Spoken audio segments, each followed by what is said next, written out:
औज़ुबिल्लाहि बिस्मिल्लाहिर्रहमानिर्रहीम। स्टूडेंट्स, आज हम न्यू बुक जो पंजाब बोर्ड ने रिकमेंड की है उसका चैप्टर नंबर 1 स्टार्ट कर रहे हैं और इसमें कुछ बेसिक कॉन्सेप्ट्स हैं एक्सरसाइज 1.1 से पहले। तो इन कॉन्सेप्ट्स को थोड़ा सा अंडरस्टैंड करें और इसके बाद जो है ना वो हम जो है वो आगे एक्सरसाइज स्टार्ट करेंगे। तो सबसे पहले हम देखते हैं। अच्छा, एक तो ये है कि स्टूडेंट्स, अगर आपने इस चैनल को सब्सक्राइब नहीं किया तो आप पहले सब्सक्राइब कर लें ताकि नए आने वाले लेक्चर्स जो है ना वो आपको मिलते रहें। तो आइए हम स्टार्ट करते हैं। सबसे पहले कि व्हाट इज कम्प्लेक्स नंबर। तो complex number is written as z is equal to a plus iota b। इसके दो पार्ट्स होते हैं। ए जो है ना, ये जिसमें आयोटा आई जो होता है ना, ये आयोटा को शो कर रहा है। एक रियल पार्ट होता है इसका जिसमें आयोटा नहीं होता, और एक इमेजिनरी पार्ट होता है जो आयोटा वाला होता है। ठीक है, इमेजिनरी पार्ट कोफिशिएंट। आयोटा क्या होता है? आयोटा जो है ना, इसकी वैल्यू अंडर रूट -1 है। इसको इमेजिनरी यूनिट कहते हैं और ये एक बहुत स्मॉल नंबर है जिसका स्क्वायर इक्वल टू -1 होता है। तो अंडर रूट -1 जो है ना, ये एक आयोटा है। ठीक है, तो इमेजिनरी यूनिट आयोटा जो है ये इक्वल टू अंडर रूट -1 होता है। अगर हम आयोटा स्क्वायर करेंगे तो ये -1 आ जाएगा। अगर आयोटा क्यूब करेंगे तो उसको हम लिख सकते हैं iota square dot iota. Iota square की जगह -1 लिख देंगे तो आयोटा स्क्वायर जो है ना वो क्यूब आ जाएगा माइनस आयोटा।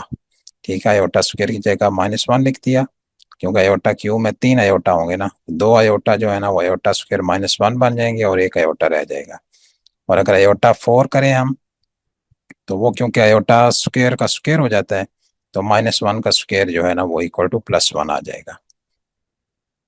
इसके बाद कुछ एग्जांपल्स थोड़ी सी देख लेते हैं। है कि अगर 4 + 3 आयोटा हो तो इसका रियल पार्ट 4 है और इमेजिनरी पार्ट 3 आयोटा है। और 2 माइनस आयोटा में रियल पार्ट -2 है और इमेजिनरी पार्ट जो है वो माइनस आयोटा है। और 0 + 5 आयोटा जो है ना, इसमें क्योंकि रियल पार्ट 0 है, ठीक है, 0 + 5 आयोटा, तो इसको हम कहेंगे ये प्योर इमेजिनरी है। जिसमें रियल पार्ट 0 हो वो प्योर इमेजिनरी होता है। और अगर हम 7 को कहें तो 7 में क्योंकि 7 इज इक्वल टू 7 + 0 आयोटा तो ये प्योर रियल हो जाएगा। तो और -6 आयोटा कहेंगे तो ये प्योर इमेजिनरी हो जाएगा। फिर इसके बाद हम आते हैं आगे के टाइप्स ऑफ कम्प्लेक्स नंबर। वो तो यानी वही जो अभी हमने पढ़ी है। प्योर रियल होगा तो उसमें आयोटा वाला पार्ट 0 होगा, और अगर प्योर इमेजिनरी है तो 0 + आयोटा b होगा। जिस तरह 2 आयोटा है तो ये इमेजिनरी हो जाएगा।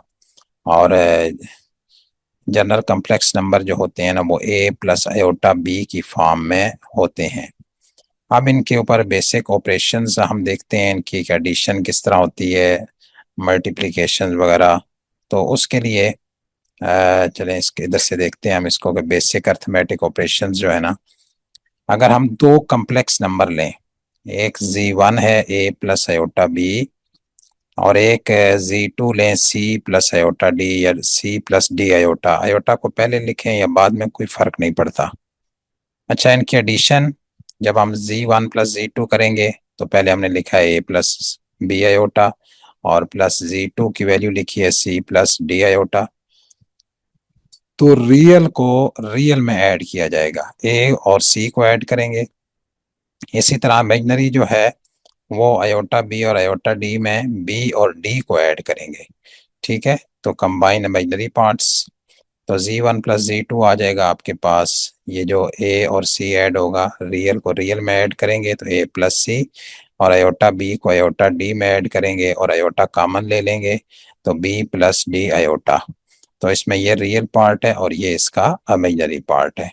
एग्जाम्पल में भी देख लेते हैं। अगर 3 + 4 आयोटा है और 2 + 5 आयोटा है तो 3 और 2 ऐड होंगे, और इसी तरह 4 आयोटा और 5 आयोटा ऐड होंगे तो 4 + 5 × आयोटा या 4 आयोटा + 5 आयोटा। तो इन दोनों को ऐड करेंगे, रियल में रियल ऐड हुआ तो ये 5 आया, और इमेजिनरी में इमेजिनरी ऐड हुआ, इमेजिनरी 4 और 5 ऐड हुआ तो 9 आयोटा आया। इसी तरह सब्ट्रैक्शन भी है सेम इसी तरह, रियल में से रियल सब्ट्रैक्ट होगा और इमेजिनरी में से इमेजिनरी सब्ट्रैक्ट होगा। सब्ट्रैक्ट पहला स्टेप में रियल में से रियल को सब्ट्रैक्ट करेंगे और स्टेप नंबर 2 में इमेजिनरी को इमेजिनरी से सब्ट्रैक्ट करेंगे। तो ये देख लें आप, a माइनस सी आ गया क्योंकि रियल में से रियल को सब्ट्रैक्ट किया है, और इसको प्लस बी आयोटा, और ये माइनस हो जाएगा डी आयोटा। तो आयोटा कॉमन ले लेंगे तो b माइनस डी। तो ये इसका आंसर आ गया। और एग्जांपल में अगर हम देखें, कोई भी दो नंबर ले लेंगे, जर्नल कुछ एग्जांपल्स दी गई हैं। 5 + 7 आयोटा है और 2 + 3 आयोटा है, तो सिंपल आप 5 में से 2 को माइनस करेंगे और 7 आयोटा में से 3 आयोटा को माइनस करेंगे, तो ये आंसर आ जाएगा आपके पास।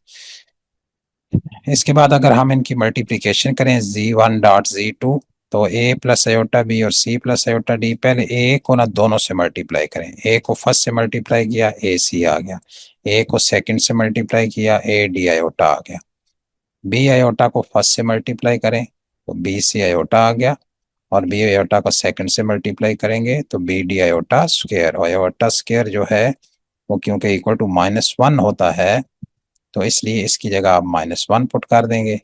अब ये पहला और ये लास्ट वाला, ये बोथ, ये जो ए सी और माइनस बी डी है ना, ये दोनों क्योंकि रियल हैं, इसलिए ए सी माइनस बी डी पहले नंबर पे रियल को लिखा जाता है, और दूसरे नंबर पर ए डी आयोटा और बी सी आयोटा, ये आयोटा वालों को बाद में लिखा जाता है। तो ये फर्स्ट रियल पार्ट है और सेकंड वाला इमेजिनरी पार्ट है।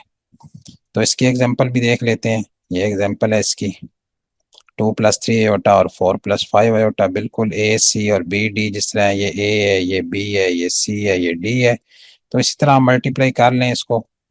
इसी रूल के मुताबिक मल्टीप्लाई कर लें, या सिंपल 2 को पहले 4 से मल्टीप्लाई करें, फिर 2 को 5 आयोटा से मल्टीप्लाई करें, और फिर 3 आयोटा को 4 से और 3 आयोटा को 5 आयोटा से। तो आप इसको सिंप्लीफाई करेंगे इसी रूल के मुताबिक जो अभी हमने ये किया है, तो इसका ये आंसर फाइनल जो है ना, ये आ जाएगा -7 + 22 आयोटा। तो आगे क्वेश्चंस भी हैं तो उसमें भी देख लेंगे। ये इसकी हो गई मल्टीप्लिकेशन। अच्छा, इसमें सबसे इम्पोर्टेंट चीज़ डिवीजन है, क्योंकि ये बार बार आती रहती है। तो z1 और z2 अगर हो, ये a प्लस आयोटा b और ये c प्लस आयोटा d या d आयोटा। अच्छा, इससे ना ये जो a प्लस बी और c प्लस डी है ना, ये जर्नली हम इसको सपोज करते हैं, तो इसके लिए कोई ऐसा रूल नहीं है कि आप इसके क्या रखें।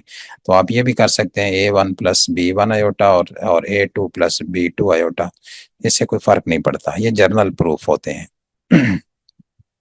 अच्छा, याद रखें जब भी डिनोमिनेटर में आयोटा आ जाए, ठीक है, जब भी डिनोमिनेटर में आयोटा आ जाएगा तो उसके कॉन्जुगेट से मल्टीप्लाई डिवाइड करना होता है। कॉन्जुगेट्स का मतलब ये होता है कि इसका साइन चेंज करें आयोटा वाली टर्म का। ये चेंज किया हमने c माइनस आयोटा डी और c माइनस आयोटा डी, इसका साइन को चेंज करके ऊपर नीचे मल्टीप्लाई करें, इसको कहते हैं कॉन्जुगेट। ठीक है, तो जब भी डिनोमिनेटर में आयोटा आए तो उसके कॉन्जुगेट से, कॉन्जुगेट का मतलब है आयोटा वाले के साथ जो प्लस लिखा हुआ है तो माइनस कर दें, माइनस लिखा हुआ है तो प्लस कर दें। इससे आप मल्टीप्लाई डिवाइड करें, ये मल्टीप्लाई डिवाइड किया है, और इससे फिर क्या होगा कि डिनोमिनेटर से आयोटा जो है ना वो ख़त्म हो जाता है। तो आप ऊपर वालों को ऊपर से मल्टीप्लाई करें, ये न्यूमिनेटर वाले हैं, ये न्यूमिनेटर में ए को सी से मल्टीप्लाई किया, ए को डी आयोटा से मल्टीप्लाई किया, ये देख लें आप, बी आयोटा को पहले से मल्टीप्लाई किया, बी सी आयोटा, और बी आयोटा को दूसरे से मल्टीप्लाई किया, तो वो हो गया -bd आयोटा स्क्वायर। इस आयोटा स्क्वायर की जगह -1 पुट करेंगे तो ये +bd हो जाएगा। तो इसको इसके साथ मिला देंगे, क्योंकि जिसमें आयोटा ना हो उसको पहले नंबर पे ले आते हैं, और जिसमें आयोटा रह जाए बाकी उसको दूसरे नंबर पे। तो ये इनकी ये न्यूमिनेटर की मल्टीप्लिकेशन हुई है। अब डिनोमिनेटर की मल्टीप्लिकेशन, डिनोमिनेटर क्योंकि ना ये a + b और a - b वाली फॉर्म है, तो इसके ऊपर फार्मूला लगाएंगे c² - d², c² - d² iota square. तो वो जो है ना c² - d² आयोटा स्क्वायर, तो आयोटा स्क्वायर -1 होता है, इसलिए वो बन जाएगा c² और +d², माइनस माइनस से मल्टीप्लाई हो जाएगा डिनोमिनेटर में। या आप इसको इसी तरह डिटेल से मल्टीप्लाई कर लें, यानी सी को पहले से मल्टीप्लाई करें, सी को दूसरे से मल्टीप्लाई करें, प्लस डी आयोटा को पहले से, प्लस डी आयोटा को दूसरे से, तो उसके बाद भी आपके पास यही रिजल्ट आएगा, c² + d²। तो आपके पास ये रिजल्ट फाइनल आ गया। ठीक है, इसी तरीके से ये है अब 3 + 2 i और 1 - i, ये एग्जांपल दी गई है। तो ये 1 माइनस है, इसलिए 1 + i से मल्टीप्लाई और डिवाइड करेंगे, ऊपर भी नीचे भी दोनों को मल्टीप्लाई करने के बाद फिर ये जो है ना मल्टीप्लाई डिवाइड करने के बाद आपके पास जो है ना वो ये आंसर बनेगा, ये वाला। ठीक है, ये वाला। तो इसको अलग अलग डिवाइड कर दें। आगे एक्सरसाइज में भी क्वेश्चन आएंगे तो फिर हम इसको देख लेंगे। अच्छा, इसी तरह कुछ लॉज, एडिशन लॉज होते हैं, जिस तरह कम्यूटेटिव लॉ है कि Z1 + Z2 और ये इक्वल टू होगा Z2 + Z1 के। ठीक है, तो इसको भी प्रूफ किया जा सकता है।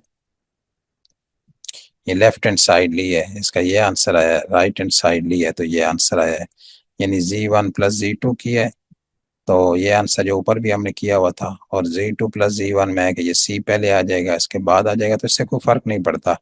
यानी कि A + C और C + A का एक ही बात है, जिस तरह 2 + 3 और 3 + 2, उससे कोई फर्क नहीं पड़ता। तो ये एक एग्जांपल जो है ना नीचे दे दी है। तो ये कोई इतने इंपॉर्टेंट नहीं है, बहरहाल जस्ट आप समझ लें इसको। इसी तरह एसोसिएटिव लॉ क्या होता है कि Z1 + Z2 + Z3 और Z1 + Z2 Z3 brackets change करनी होती हैं। पहले दो को ऐड करके उसमें तीसरा ऐड करें, या दूसरे दो को ऐड करके उसमें पहला ऐड करें, तो कोई फर्क नहीं पड़ता इससे। तो ये भी एक एग्जांपल दी गई है नीचे, तो इस एग्जांपल को नोट कर लें, या बुक में भी एग्जांपल्स होंगी तो वहां से आप इसको देख लें। हाँ, फिर आती है एडिटिव आइडेंटिटी। तो जीरो जो है ना, Z0 + 0 i जो होती है ना, ये एडिटिव आइडेंटिटी होती है। तो इसको ऐड करने से कोई फर्क नहीं पड़ता। इसी तरह एडिटिव इनवर्स होता है कि जी का एडिटिव इनवर्स -z होगा और आंसर 0 आएगा, यानी Z0 + 0 i आएगा। तो 3 + 4 i, तो इसका माइनस करें, यानी कि ये z है अगर, तो इसका माइनस करेंगे तो -3 -4 i आ जाएगा, आंसर 0 आएगा। तो बहरहाल ये मल्टीप्लिकेशन के हिसाब से भी Z1 Z2 = Z2 Z1 होता है। ठीक है, कम्यूटेटिव यानी कि Z1 Z2 और Z2 Z1। तो ये नीचे एग्जांपल दी गई है, बाकी ये बुक से आप थोड़ा देख लीजिएगा। एसोसिएटिव में तीनों चीज़ों को मल्टीप्लाई किया जाता है। तो ये कुछ बेसिक कॉन्सेप्ट्स थे इसके। मल्टीप्लिकेटिव आइडेंटिटी जो है ना वो 1 होती है, या 1 + 0 i होती है। ठीक है, 1 + 0 i। तो ये कुछ बेसिक चीज़ें हैं। अब हम इंशाल्लाह आगे जो है ना वो इसकी जो है ना वो एक्सरसाइज करेंगे। कुछ और चीज़ें भी देख लेते हैं, एक दो और चीज़ें भी देखते हैं इसमें। कॉन्जुगेट का ये बताया था, जैसे मैंने आपको Z = A + i b है ना, तो इसका कॉन्जुगेट जो है ना A - i b आएगा। अगर 5 + 3 i है तो कॉन्जुगेट 5 - 3 i आएगा। इसी तरह मॉडुलस इसका जो है ना मॉड, अगर Z = A + b i है तो मॉड इसका आएगा रियल पार्ट का स्क्वायर प्लस इमेजिनरी पार्ट का स्क्वायर, यानी A² + B²। तो अगर ये 3 + 4 i का मॉडुलस फाइंड करें तो 3 का स्क्वायर और 4 का स्क्वायर इधर लिखेंगे। 3 का स्क्वायर 9 और 4 का स्क्वायर 16। इसमें आयोटा नहीं होता। ठीक है, रियल पार्ट का स्क्वायर प्लस इमेजिनरी पार्ट का स्क्वायर अंडर द रूट, और इसको सिंप्लीफाई कर लें तो ये आ जाएगा आपके पास। एक और चीज़ होती है इसकी पोलर फॉर्म, तो वो उसको अभी मैं नहीं पढ़ा रहा हूँ आपको, बाद में फिर इंशाल्लाह उसको देखेंगे। तो ठीक है, आज के लिए ये पहला लेक्चर था, इसको आप थोड़ा सा नोट करें। तो इंशाल्लाह हम जो है ना इसके बाद आगे एक्सरसाइज जो है इसकी स्टार्ट कर देंगे।